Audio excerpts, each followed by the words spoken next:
새벽 예배를 시작하겠습니다. 여러분들에게 하나님의 큰 은혜가 넘치기를 바랍니다. 하루의 시작은 새벽에 시작되는 것이고요. 새벽을 이긴 사람은 오늘 종일을 이길 수가 있고 하나님이 동행하실 것입니다. 그래서 오늘도 믿음으로 승리할 것입니다. 이스라엘 백성들이, 유다 백성들이 이제 돌아오게 되죠. 돌아올 때 가서 너희 하나님께 성전을 건축하라 하는 그런 명령을 받고 돌아와서 그들이 정작 기쁜 마음으로 성전을 건축하려고 하니까 이제 반대 세력들이 나오게 됩니다. 하나님의 역사에는 항상 반대 세력이 있어요.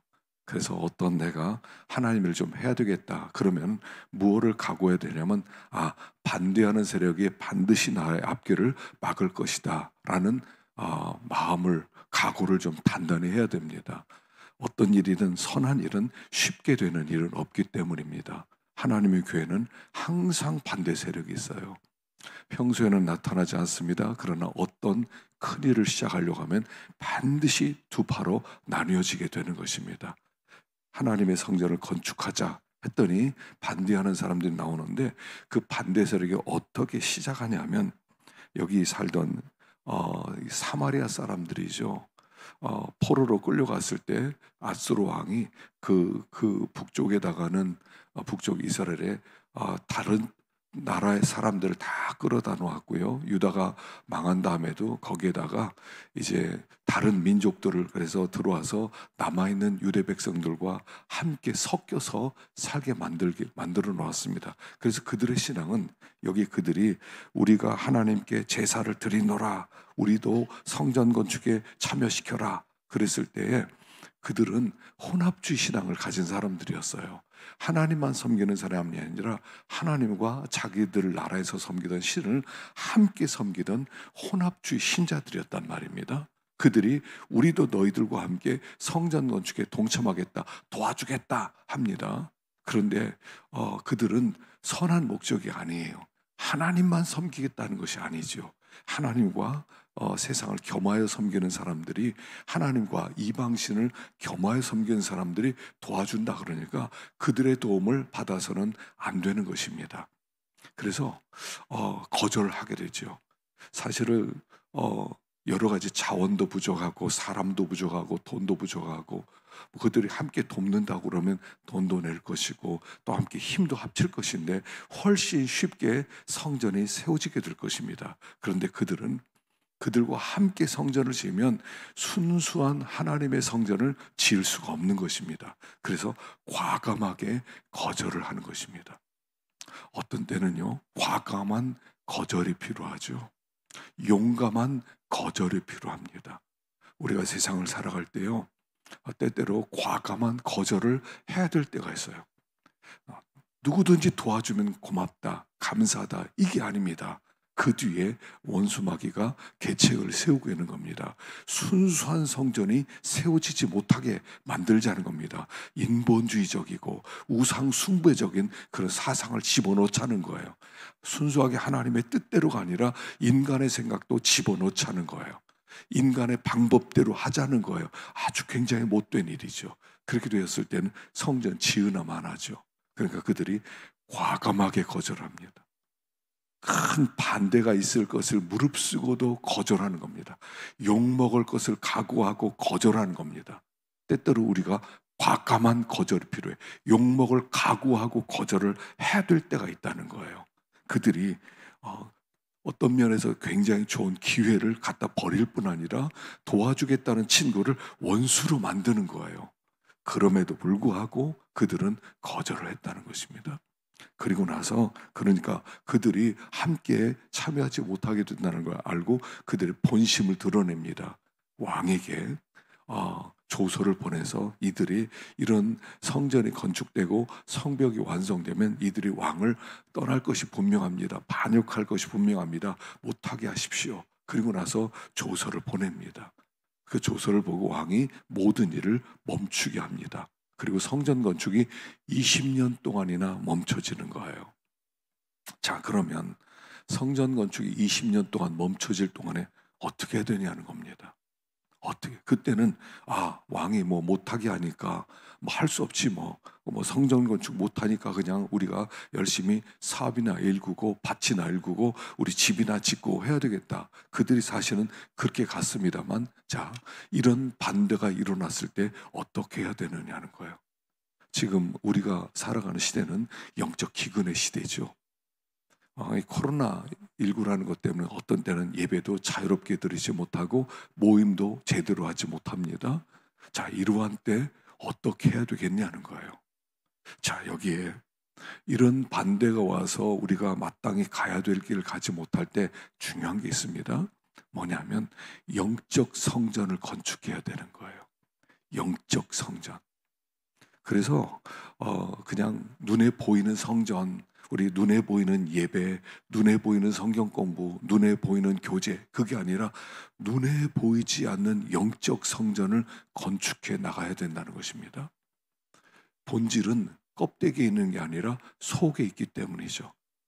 꼭 밥을 먹고 함께 모여야 교제가 되는 것입니까? 함께 모여서 예배를 드려야 참된 예배가 되는 것입니까? 물론 참 함께 모여서 우리가 하나님 앞에 나온다는 것은 굉장히 중요하지만, 그러나 그렇게 할 수 없을 때는 영적 성전을 건축해 나가야 되는 거예요. 내가 하나님과 나와의 관계를 다시 한번 점검하는 거죠. 또 이웃과 눈에 보이지 않는 사랑의 관계를 점점 더 깊이 회복할 수 있는 것이죠. 그래도 다행스럽게 4명은 모일 수 있지 않습니까? 그러니까 깊이 있는 교제가 되는 거예요. 예전에는 함께 많이 모여서 깊이 있는 교제가 안 됐다면 간단하게 몇 명이 모였어도 교제를 할 수가 있는 거죠. 그래서 그 상황에 두 손 놓고 어쩔 수 없어, 사회가 이러니까 국가가 이렇게 명령 내리니까 어쩔 수 없어 할 것이 아니라, 그 속에서 영적 성전을 건축하고 더 깊이 있는, 눈에 보이지 않는, 예전에 중국에 교회를 세우지 못하고 지금도요 교회를 다 무너뜨리고 시진핑이 그리고 나서 선교사들 다 쫓아냈는데 과연 이렇게 끝날 것이냐. 나중에 이제 다시 자유가 왔을 때 보면 깊이 있는 교제를 하는 사람들, 눈에 보이지 않는 그리스도인들이 더 많이 드러날 거라고 믿습니다. 복음은 반대가 있다고 해서 끝나는 것이 아니라 반대 속에서, 눈에 보이지 않는 눈 속에서라도 생명력 있게 자라는 것이 복음이기 때문에, 여러분, 겉에 있는 모양만 가지고 우리가 한탄을 하고 그것만 가지고 낙심을 할 것이 아니다 하는 것이죠. 반대는 항상 있었어요. 우리나라 기독교가 100년이 훨씬 넘었죠. 반대는 항상 있었어요. 물론 갈수록 반대가 더 커지겠지만 반대가 없던 시대는 한 번도 없었어요. 그럼에도 불구하고 복음은 계속 전파되고 믿음은 계속 자라는 것이다. 우리가 이걸 믿어야 되죠. 원수 때문에 낙심할 것이 아니라 그 속에서 하나님과 더 깊이 있는 영적 교제, 또 이웃과 더 깊이 있는 영적 교제를 만드는 그런 기회였다 하는 것입니다. 자, 여기에도 똑같이 사도들이 복음을 증거하고 또 안진뱅이를 고쳤을 때 많은 사람들이 주님 앞에 나오고 부흥이 일어나니까 여기도 다시 반대하는 세력들이 나오게 됩니다. 그래서 2절에 보니까 예수 안에 죽은 자의 부활이 있다고 백성을 가르치고 전함을 싫어하여 그들을 잡았다. 이 땅에는 부활을 전하는 것을 싫어하는 사람들이 많다는 것입니다. 복음 전파 핵심은 십자가와 부활이죠. 특별히 부활입니다. 우리는 부활을 전하는 사람이에요. 사망이 정복되었다, 마귀는 이미 정복되었다는 것을 전하는 사람들입니다. 이것을 싫어하는 사람들이 많이 있다는 거예요. 특별히 눈에 보이지 않은 영적인 세력들은 예수의 이름을 아주 싫어합니다. 더 이상 예수의 이름을 전하지 말라고 합니다. 그렇게 위협합니다. 이런 위협 아래에 있을 때 사도들은 어떻게 했느냐는 겁니다.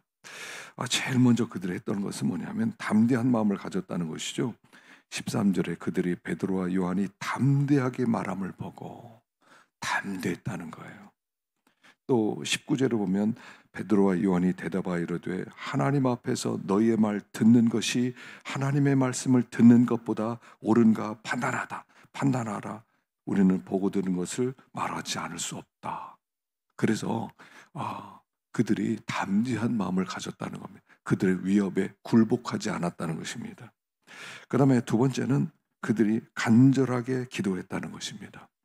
그래서 23절부터 24절에 그들이 듣고 한 마음으로 하나님께 소리를 높여 이르되, 하나님께 담대한 마음으로 기도하면서 그 간절하게 기도했습니다. 기도의 내용이 뭐냐면 그것이 29절부터 이제 쭉 나옵니다. 그래서 29절에 보면 첫째, 담대히 하나님의 말씀을 전하게 하여 주옵소서. 이게 첫 번째 기도 제목이었어요.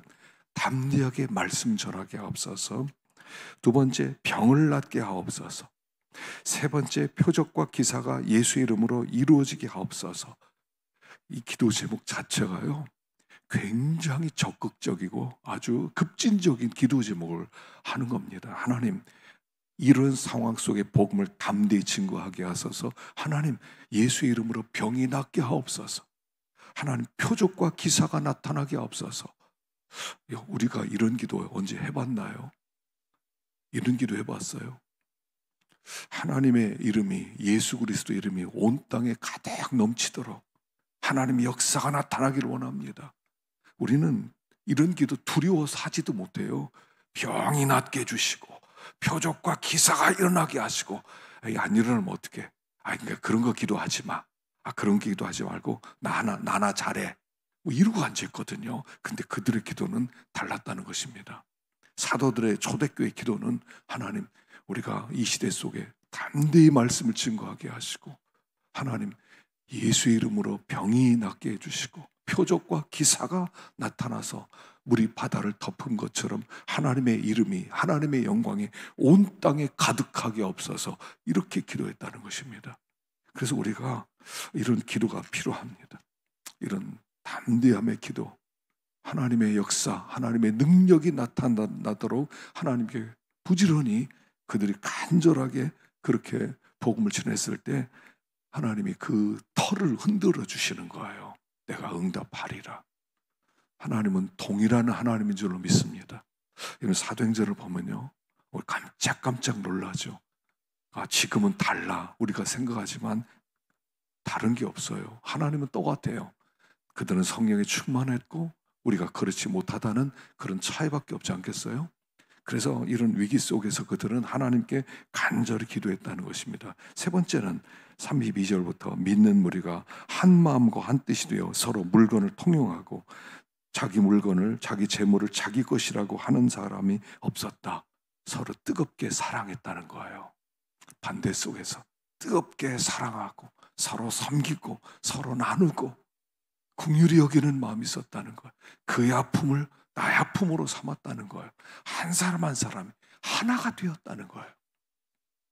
이 반대 속에서 이게 그 당시에 폭발적인 부흥이 일어날 수 있었던 소수의 그리스도인들이 이 로마라고 하는 그 강력한 세계를 흔들 수 있는 힘이었다는 것이죠. 우리가 상황을 자꾸 비관해서는 안 됩니다. 상황이 이러니까, 세상이 이러니까 그렇게 생각할 것이 아니에요. 하나님이 여전히 살아계시고 하나님이 여전히 역사하는 하나님이라는 거예요. 그래서 우리가 담대하고요, 두려워하지 말고요. 코로나19니까 어떻게 되지 할 게 없어요. 믿는 사람은 담대해지는 겁니다. 그리고 하나님께 기도하되 우리들의 기도가 좀 더 레디컬하게 하나님의 마음에 딱 맞는 친노하는 그런 기도가 되면 좋겠고요. 그리고 뜨겁게 나만 어려워, 다른 사람은 몰라, 나나 잘하면 돼, 내 가정이나 돌보면 돼, 다른 사람이 살든지 죽든지 관심 없어 할 것이 아니라 함께 사랑하고 긍휼을 베풀 때 여전히 하나님의 사랑, 이 반대 속에서, 이 그 위협 속에서 하나님의 복음이 더 놀랍게 퍼졌다는 것입니다. 오늘도 우리가 이런 역사를 일으키는 하루가 될 수 있기를 축원합니다. 기도하겠습니다.